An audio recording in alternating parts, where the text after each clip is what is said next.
Hello, good day everyone, and welcome again to my blog. Just call me Snail. For today, I'll be demonstrating on how I cool myself during hot weather. Now, of course, everybody knows, and it's a common knowledge to all seafarers, that sometimes we are subject to extreme cold or extreme hot environments. Now, in case that we are experiencing a very hot environment, like for example, we're in the Middle East or say we're in Singapore, we usually have some problems like hyperthermia, or basically we could call it sunstroke. Now, I'm going to demonstrate right now on how I keep myself cool in case of a hot environment. As you can see, I am now inside my shower room area because I couldn't demonstrate it outside without getting an attention with a camera on. Of course, as we all know, in our deck workplace, let's just say that any devices or any electronic devices is prohibited outside the accommodation area. Now, on my case, I could demonstrate this using I could demonstrate this using my body spy camera. But the problem is that my body spy camera isn't exactly waterproof. So in other words, if I demonstrate how I splash myself with water, there's a chance that I might break my body spy camera. So remember, a lot of people may not agree with my method on how I keep myself cool, or how do I keep myself cool in a hot environment. Of course, some Filipinos might say that this is a pasma, but in reality and in medical terms, there is no such thing as pasma. I guess not exactly pasma, but the closest thing I can think of is thermal stress. But anyway, we're not here to discuss it medically because I'm not a doctor, of course. I am a seafarer and of course an aviation student. So for now, I'm just going to demonstrate on how I keep myself cool in a hot environment. That's because this is, of course, what's the blog all about. Now, I'll go start first.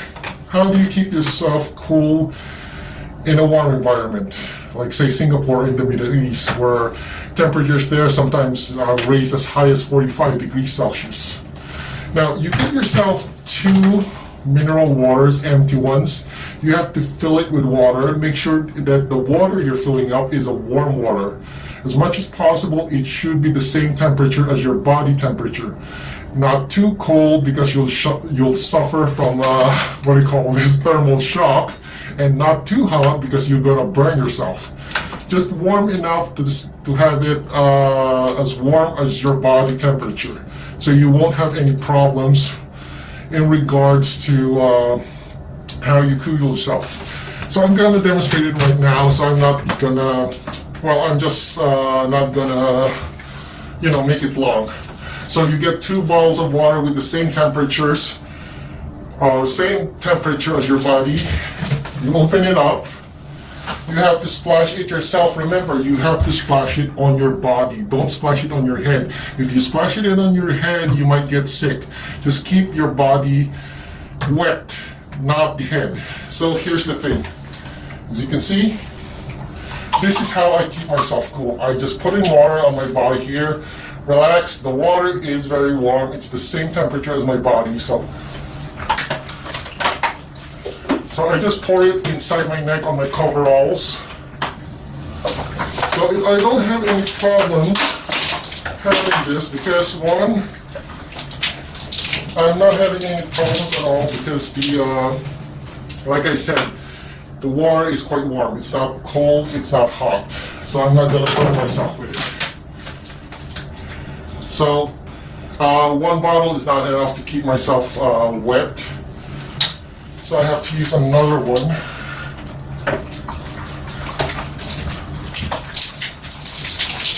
Make sure that every part of your body is wet to keep yourself cool from all the heat. So I'm just demonstrating it right now. See? Now, as much as possible, do this outside the accommodation area. You just have to wear your coveralls wet as what I'm demonstrating right now. See? Now, the thing here is that the water lowers your body temperature. If you notice, how do you call this? If you notice this, if you're perspiring much, the reason why your body perspires is to keep yourself cool. However, sometimes perspiration or your sweat isn't enough to cool your body, especially if you're like say in the Middle East or Singapore. Now, the main reason here is that you're keeping yourself cool using warm water. Now that I'm wet, I can go outside and work without any problems of suffering heat exhaustion, or in some cases, heat stroke. Believe it or not, a person who told me this is not a Filipino. A person who told me this was a British guy. Well, I mean, I had that idea back when I was a cadet, but it's not exactly affirmed yet. Now, when I encountered this British guy, he says that if you're experiencing heat stroke during work on a ship, if you're suffering a thermal problem or thermal stress, you have to do this method. So that's what he said, of course. I'm just relying it. Now, on my case on this vlog, this is some of my wisdom that I have to share on my blog on how I keep myself cool in a hot, warm environment. Of course, a lot of people I expect will not agree on this method. I expect even my own kind Filipinos will not agree with this. They might say that, uy, mapapasma ka. Some shit like that, of course. Now, the thing here is, it's before you get killed with pasma, you're gonna die first of hyperthermia or heat stroke. Now, for the time being, while you're still figuring out if you're gonna die from pasma or not, you have to solve the problem of not getting heat stroke. So I guess that's all for now. I'm not gonna hold you anymore. I just demonstrated on how I keep myself cool during a hot, warm environment. Unfortunately, I have to contend first with this only on the shower room area, and I cannot demonstrate it on actual live in the deck workplace because, well, my body spy camera isn't exactly waterproof. But that's why when I wet myself, or I'm not exactly wet, splash myself with water, I usually take off my body spy camera. So anyway, in any case, I guess that's all that I have to say and share with you.